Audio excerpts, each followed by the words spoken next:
Bienvenidos a su programa Respuestas Apologéticas, un espacio en donde desde la razón daremos respuesta a sus dudas sobre la fe. Mi nombre es Dante Urbina, apologista católico, y bueno, voy a acompañarlos en este viaje. Vamos a las preguntas. La Iglesia Católica dice que los hijos son una bendición porque los hijos son una bendición. Así de simple. Decir que los hijos son una bendición es tanto como reconocer que los cuadrados son cuadrados. Un hijo es algo maravilloso. En todas las culturas a lo largo de la historia de la humanidad se ha visto a los hijos como una bendición. Esto no es un invento particular de la Iglesia Católica. Lo que más bien es una particularidad es que en nuestra sociedad occidental, contemporánea, moderna o posmoderna, materialista y egoísta, se ve a los hijos como un estorbo, como una especie de maldición. Entonces, lo raro no es la posición de la Iglesia Católica, sino más bien la postura de nuestra sociedad materialista en Occidente. Indicado eso, pues la Iglesia lo que tiene es un depósito de fe, donde está la revelación que encontramos en la Escritura. Y la Escritura es muy clara en términos de que los hijos son una bendición. Así leemos en Salmos 127:3. Los hijos son una herencia del Señor, los frutos del vientre son una recompensa. Yo soy padre de familia, tengo una hijita y pues he comprobado en carne propia esto, los hijos son una bendición. Por supuesto que los hijos implica tomarse ciertas molestias, pero absolutamente toda cosa grande, bella y valiosa en esta vida implica tomarse ciertas molestias. Conseguir un título universitario, una maestría, un doctorado, mantenerse en un buen trabajo, ser alguien famoso, realizar inversiones exitosas, etc. Todo eso implica esfuerzo, tiempo y en ocasiones pesar. Pero es así como son las cosas valiosas. Todo lo valioso tiene algún precio, pero los hijos bien que valen la pena. En particular, como digo, en mi vida he podido experimentar esto de forma muy clara. Mi hijita María Victoria, llamada así en honor a la Santísima Virgen, nació en específico el 13 de mayo, el día de la Virgen de Fátima. Y eso mi esposa y yo lo vemos como una señal muy especial de bendición de Dios. Bien, entonces, la pregunta parte de la premisa de que los hijos son como una especie de estorbo, porque obstaculizan nuestra autorrealización. Solo puede pensar así alguien que sea mediocre y débil, hay que decirlo con claridad. ¿Por qué? Porque si los hijos van a destruir tu autorrealización es porque eres una persona demasiado débil como para realmente buscar la realización y al mismo tiempo bastante egoísta. Entonces, quien haga tal tipo de pregunta debe cuestionarse a sí mismo las premisas o el marco mental desde el que está haciendo la pregunta. Personalmente, yo me he encontrado con que mi hija no ha sido para nada un obstáculo para mi autorrealización. Desde una perspectiva amplia como persona integral, me hace sentir más pleno. Y al mismo tiempo en mi campo académico, laboral e intelectual no me he visto reducido, sino al contrario. Y de hecho esta experiencia mía va en línea con lo que se ha hallado en ciertas investigaciones científicas sobre el efecto que puede tener el tener hijos sobre el desempeño laboral de los que trabajan en el mundo académico, como es mi caso.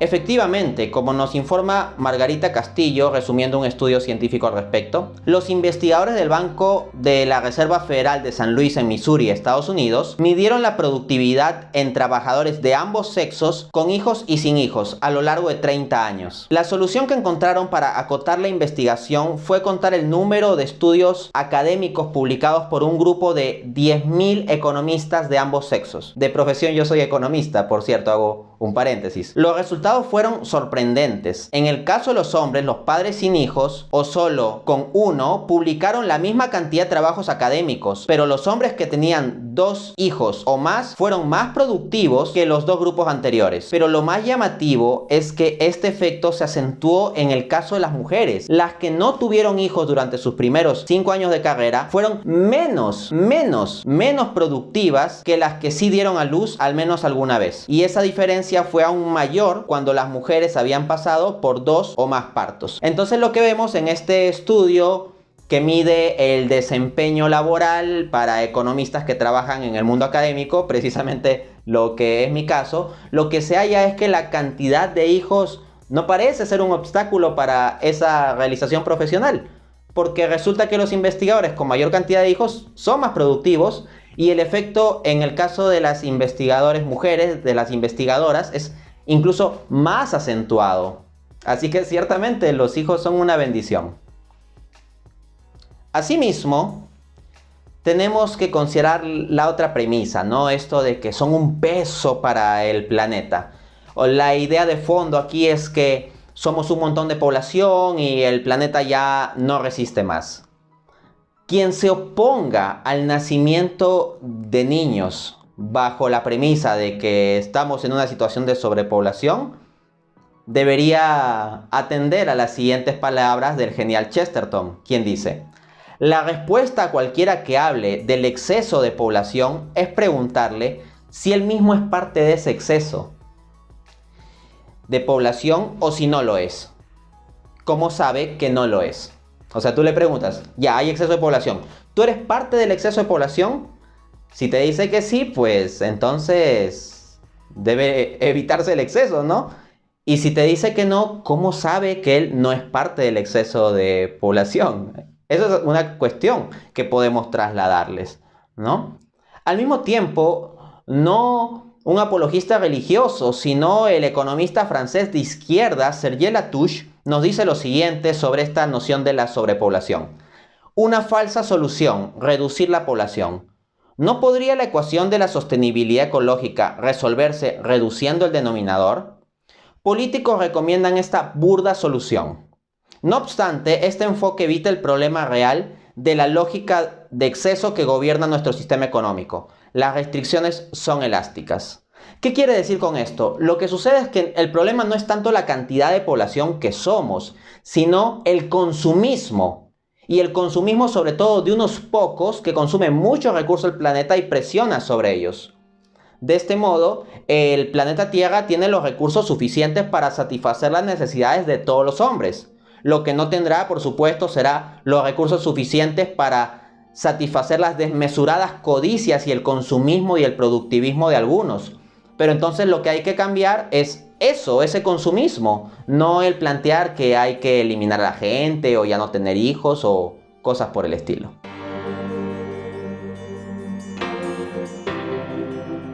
Sobre esto hay que dejar claro que la Iglesia se opone claramente al uso de métodos anticonceptivos artificiales. No obstante, la Iglesia entiende como lícita la posibilidad de utilizar métodos de control natural de la natalidad. Veamos la posición de la Iglesia establecida por Pablo VI en la encíclica Humanae Vitae, numeral 16. La Iglesia juzga lícito el recurso a los periodos infecundos, mientras condena siempre como ilícito el uso de medios directamente contrarios a la fecundación, aunque se haga por razones aparentemente honestas y serias. Entre ambos casos existe una diferencia esencial. En el primero, los cónyuges se sirven legítimamente de una disposición natural. En el segundo, impiden el desarrollo de los procesos naturales. Dios mismo ha dado en nuestros cuerpos mecanismos naturales para que podamos regular el número de nacimientos.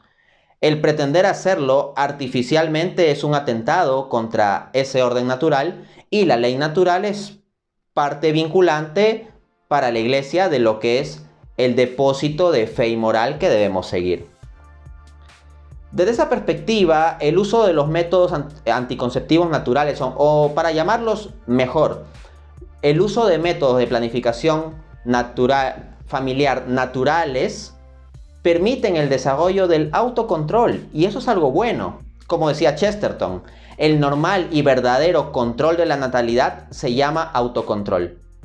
Adicionalmente, la Iglesia ha sido muy sabia en su oposición a los métodos anticonceptivos artificiales porque ha previsto las graves consecuencias que se podrían haber dado por su extensión, lo previó desde hace décadas, y que verificamos que hoy en día efectivamente se han dado. Leamos las proféticas palabras de Pablo VI en 1968. Los hombres rectos podrán convencerse sobre las consecuencias de los métodos de la regulación artificial de la natalidad. Consideren antes que nada el camino fácil y amplio que se abriría a la infidelidad conyugal y a la degradación general de la moralidad. Podría también temerse que el hombre, habituándose al uso de las prácticas anticonceptivas, acabase por perder el respeto a la mujer y llegase a considerarla como simple instrumento de goce egoísta. Reflexiónese también sobre el arma peligrosa que de este modo se llegaría a poner en las manos de autoridades públicas. ¿Quién impediría a los gobernantes favorecer y hasta imponer a sus pueblos, si lo considerasen necesario, el método anticonceptivo que ellos juzgaren más eficaz? Tenemos que todas esas situaciones se dan en nuestros días y son situaciones graves. Adicionalmente, la mentalidad anticonceptiva alimenta la mentalidad abortista, como apunta también Juan Pablo II en la Evangelium Vitae. Se afirma con frecuencia que la anticoncepción segura y asequible a todos es el remedio más eficaz contra el aborto, pero los contravalores inherentes a la mentalidad anticonceptiva son tales que hacen precisamente más fuerte esta tentación ante la eventual concepción de una vida no deseada. Efectivamente, si se aplica un anticonceptivo es porque no se desea el bebé. Si el anticonceptivo falla, porque son falibles, tienen su margen de fallo, el bebé será concebido, pero si es no deseado, ¿qué se hace? Se lo aborta. Entonces la mentalidad anticonceptiva prepara el contexto para un asesinato de un inocente. Y eso es sumamente grave.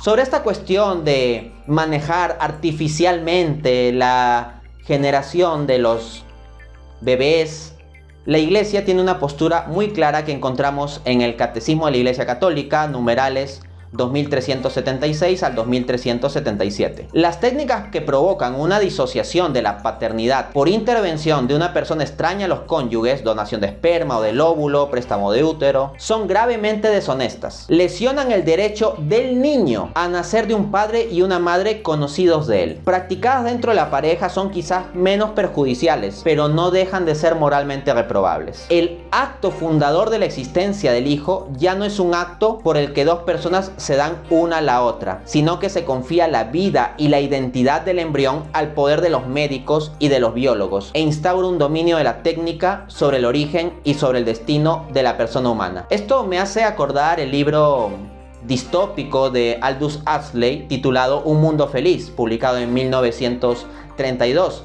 en donde tenemos una sociedad súper tecnificada, en donde los bebés son fabricados en el laboratorio.